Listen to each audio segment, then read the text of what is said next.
lay down and I play dead and I stay dead. Maybe you'll get sick of being the monster out of my head. 네, 4월 26일 유가증권 시장 공시 발표 시작하겠습니다. 제가 찾아본 기업은 이제 한솔제지하고 한국카본인데 우선 한솔제지가 소송 등의 제기 신청 공시를 발표했습니다. 그러니까 소송을 당한 건데요. M하만이라는 그 회사한테 소송을 당했습니다. 그래서 뭐 계약 관련해서 이제 소송을 당한 건데 총 소송 금액이 이제 위약금을 한 거예요. 위약금을 청구한 건데 그 금액이 한 230억 정도 됩니다. 네, 그래서 한솔제지의 자기자본 대비 한 3.11% 정도고요. 이번에 처음 알았는데 한솔제지가 돈을 굉장히 많이 쌓아놨네요. 네. 그 다음에 그 한국카본이 생산 중단에 대한 정정 공시를 발표했는데 한국카본은 4월 21일 날 그 밀양 제2 공장에 화재가 발생하면서 이제 생산 중단 공시를 발표했어요. 그 생산 재개 일정에 대해서는 따로 발표를 하지 않았는데 그 부분에 대해서 정정 공시를 발표한 겁니다. 그래서 어제 4월 26일부터 생산 재개를 하겠다고 발표한 건데 생각보다 빨리 재개가 된 것 같더라고요. 그래서 생산 중단 분야의 매출액은 한 7.3% 정도인데 보시면 그러니까 전부 다 소실됐어요. 그 제2 공장에 대해서. 그래서 제대로 한번 살펴보면 이제 4월 21일 날 화재가 발생해서 그 공장이 전부 타버렸습니다. 그리고 생산 재개는 언제 할지 모르겠다고 발표했는데 어제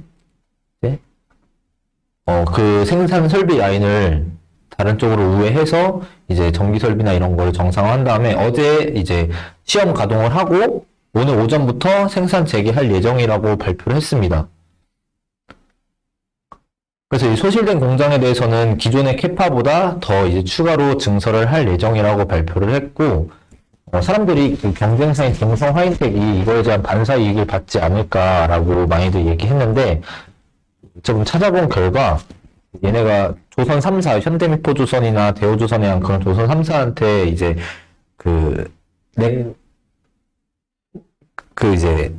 그거를 납품하는 회사거든요. 그래서 옛날부터 항상 이 두 회사를 상대로 수주 키 맞추기를 해왔던 걸로 보입니다. 그래서 동성화인텍이 크게 반사이익을 보긴 어려울 것이라고 생각했고, 과거에도 동성화인텍 공장에서 화재가 발생했는데, 그때도 한국카본이 크게 반사이익을 얻지는 못했습니다. 네. 이상입니다. 네, 어제자 코스닥 공시 한번 발표해 보겠습니다. 딥레이드가 국책과제 선정 투자 판단 관련 주요 경영사항 공시를 냈습니다. 이는 2023년 AI 융합 의료영상 진료 판독 시스템 구축 지원 과제이고, 정보통신산업진흥원의 구축산업 지원 과제 주관기관으로 선정되어서 군 의료영상 데이터 기반 인공지능 판독 시스템 고도화 및 실증 사업을 경의의료원을 참여 기관으로, 기간은 2020년 8월 1일부터 2023년 12월 31일까지 총 41개월 동안 이렇게 진행이 되었습니다. 총 사업비는 약 22억 5천만 원 정도이고, 정부 출연금은 한 18억 원 정도, 기업 부담금은 한 4억 5천만 원 이 정도였습니다.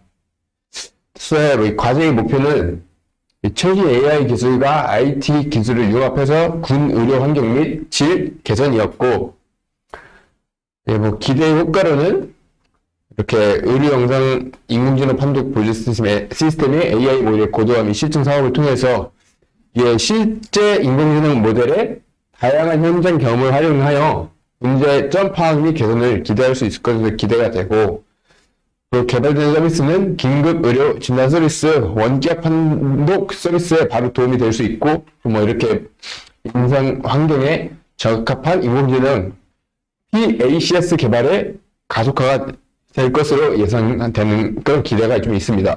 그래서 이거를 원픽으로 한번 선택을 해봤고, 이 딥레이드라는 회사는 현재 시가총액 한 812억 원 정도이고, 이런 의료 진단, 판독 보조 및 질병 조기 진단을 위한 솔루션을 개발하는 의료 인공지능 사업을 영위하고 있는 회사입니다. 약초 인허가를 받은 총 15개의 딥 AI 제품을 또 보유하고 있고, 이는 각종 의료 데이터를 인공지능으로 분석해서 질환 분류, 병변 영역 검출, 예후 예측 등의 그런 역할을 수행하고 있는 회사입니다. 그 외에도 딥PHI라고 인공지능 개발 툴과 딥스토어라는 인공지능 마켓플레이스 등을 자체 개발했습니다.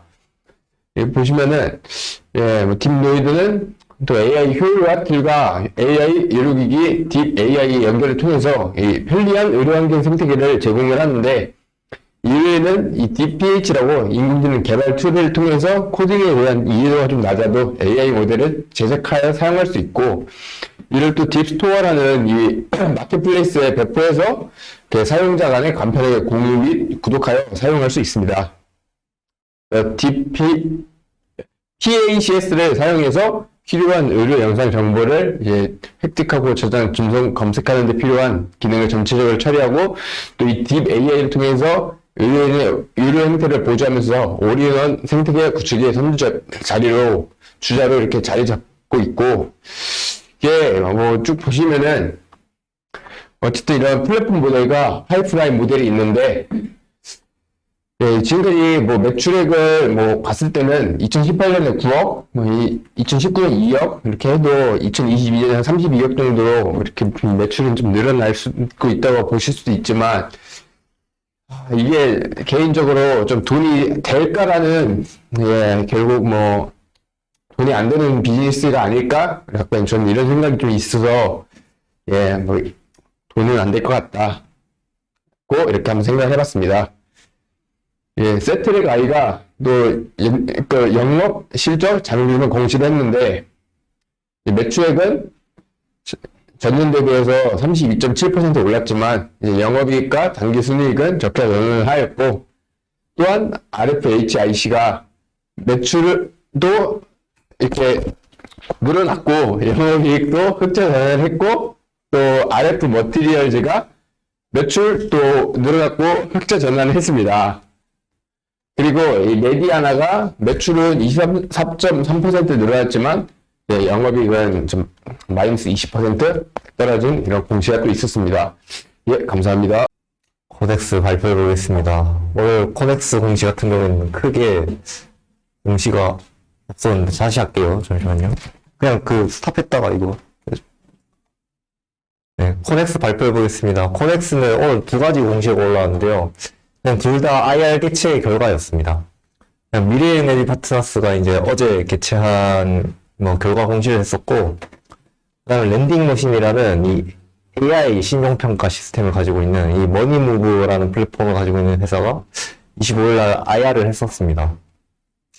이 IR 같은 경우에는, 랜딩머신 같은 경우에는 한국 IR 협의회에서 했기 때문에 유튜브에 올라와가지고 이거 IR을 한 거를 볼 수가 있습니다.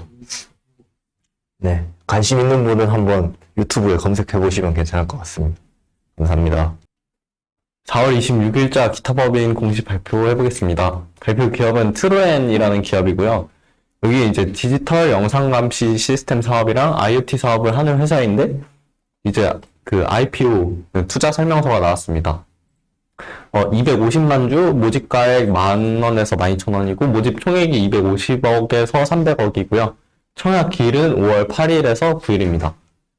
여기가 이제 매출 비중이 IP 카메라가 82%고, 영상 스트리밍 솔루션 8%, IoT 기기가 8% 이렇게 되는 회사입니다. 그래서 이제 IP 카메라 부분이 커서 IP 카메라 부분만 가져왔는데요. 이제 IP 카메라가 예전에는 영상 전송만 했지만, 이제는 스스로 영상을 분석하고 결과를 판단해서 실시간으로 정보를 제공하는 기능을 하고 있고요. 이제 여기는 국내 정부 및 주요 지자체, 공공기관 등의 공공 영상 감시 부문에서 시장 점유율을 40% 차지하고 있는 1위 기업입니다. 일단 시장 자체, 세계 영상 감시 시장은 연평균 4.1% 정도 성장하는 시장이었는데, 공공기관의 영상 감시 카메라 시장은 연평균 12% 정도의 높은 성장률을 보이는 시장입니다. 그래서 이제 매출액이랑 영업이익 같은 경우가 되게 증가해 왔다는 것을 확인할 수 있었고요. 다만 좀 유의해야 될 점이 오버행 규모가 38%로 좀 물량 부담이 존재한다는 점입니다. 올해 IPO를 했던 기업들의 19곳의 평균이 이제 31% 정도라고 하는데 좀 차이가 있는 만큼 이런 부분을 유의해 주시면 좋을 것 같습니다. 이상입니다. 네, 임원 및 대량 보유해봤고요. 태연물산 같은 경우는 페인트 원료를 만드는 데인데 또 경영권 역량으로 보유 목적을 변경했습니다. 그래서 좀 참여를 하려는 거 아닌가 하는 부분이 있어서 관심 있는 분들은 한번 유의해서 보시면 좋을 것 같고, 유니테크노 같은 경우에는 이제 증여를 했습니다.